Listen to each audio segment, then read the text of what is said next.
In the 9th chapter of the book of Genesis, the Bible describes the moment of the Exodus from Noah's Ark after the flood, from which the world begins anew. Among the nations that grew in those times were the African nations. According to the Bible and the book of Jubilees, they were the descendants of Cush, Ham's son, and Noah's grandson. Today, we will explore the story of the kingdom of Cush in the Bible from the moment an ancestor established it, Ham, through the characters of Cush son of Ham, the Cushite woman taken by Moses, and the queen of Sheba. Let's begin. After the waters receded, Noah, his 3 sons, and their wives came out of the ark and became the only ones left in the world. In the Bible, things changed a lot after the flood.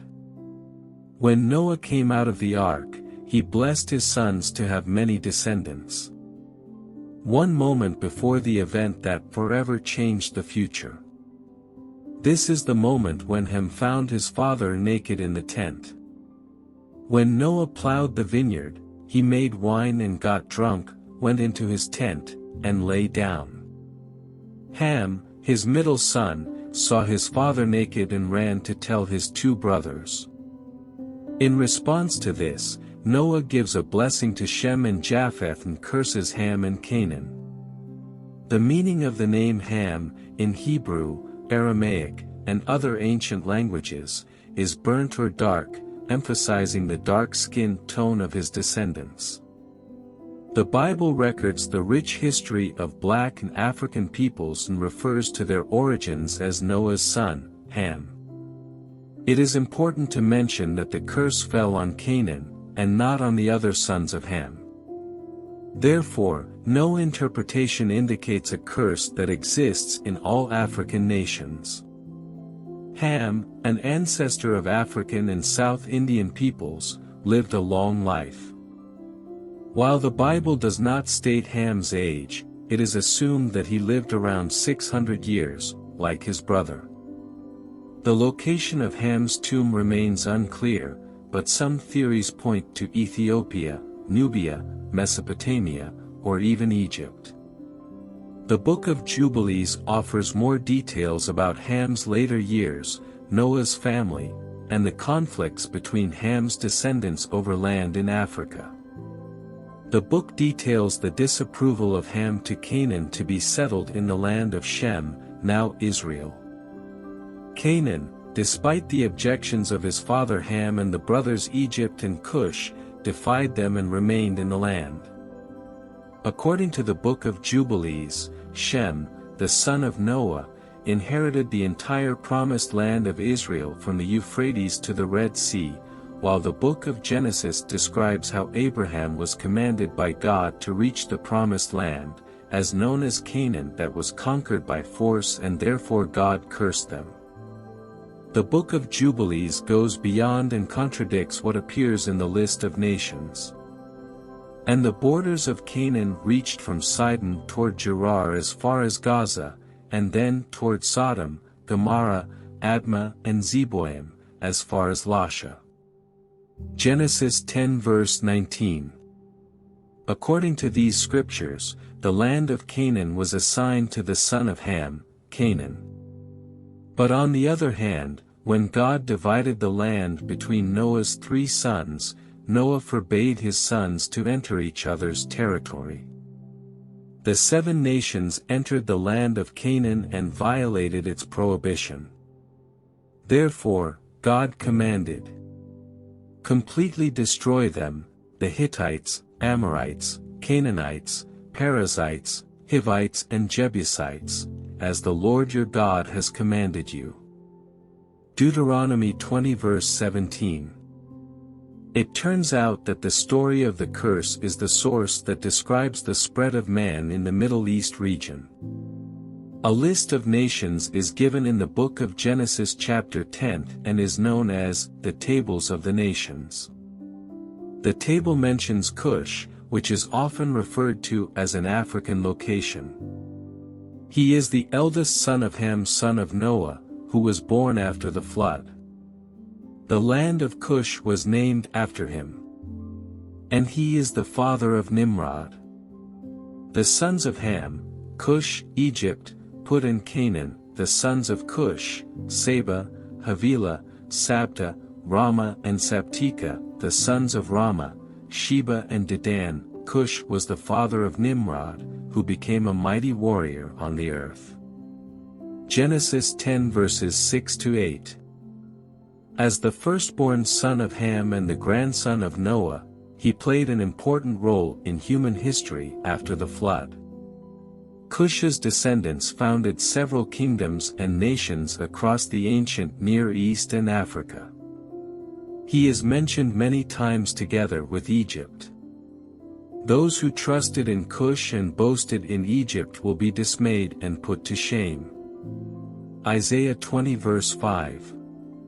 He is usually associated with the Nubian region, which encompasses present-day Sudan and parts of southern Egypt.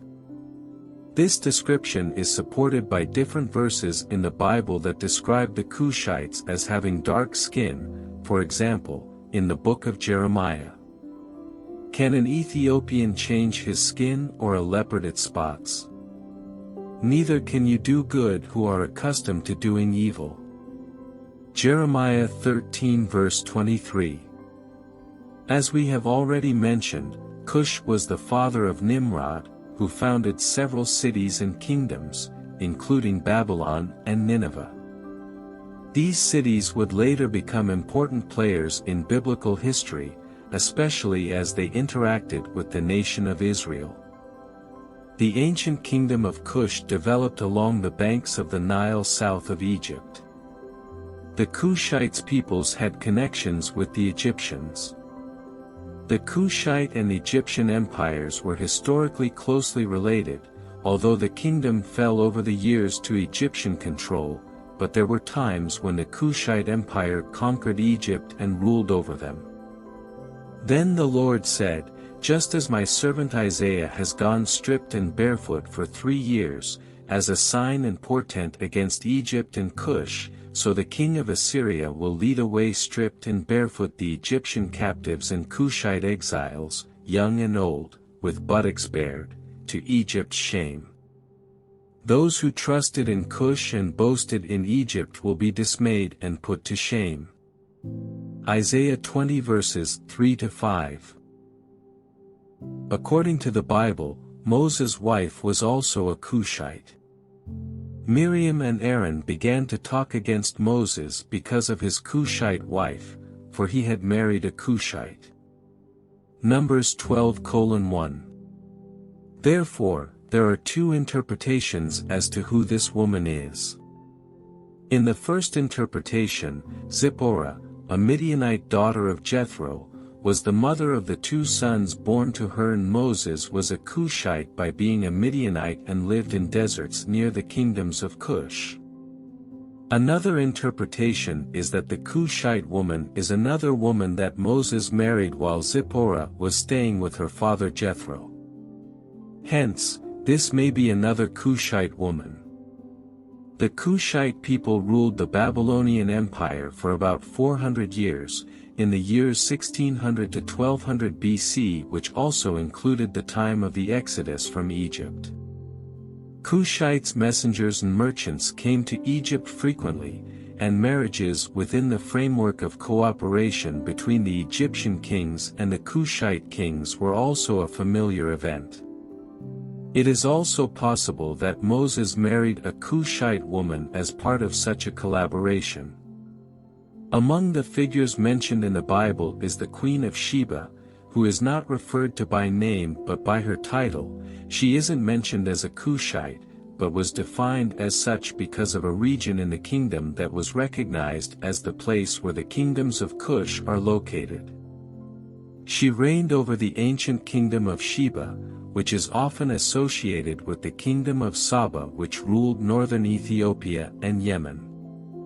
According to Ethiopian tradition, she was the 52nd queen of the kingdom of Saba. She ruled between the years 1006 BC to 975 BC, 31 years. The Queen of Sheba was attracted by Solomon's wisdom and visited him with challenging questions. Impressed by his answers and the splendor of his majesty, she honored Solomon's achievements. The story of the Queen of Sheba highlights the cultural exchange and diplomatic relations between the Israelites and the neighboring kingdoms, including the Cushite peoples. Cush has a significant place in biblical history and serves as a bridge between different peoples, nations, and stories in the Bible. The Bible not only tells familiar stories but also provides a historical lens on the origins and diverse cultures of African peoples, emphasizing connections that may be less known to many. We hope you learned something new today. If you did, give this video a like and share it with your friends. You can share with us what you know by leaving a comment below. And don't forget to subscribe to our channel for more informative and entertaining content. Thank you so much and see you next time.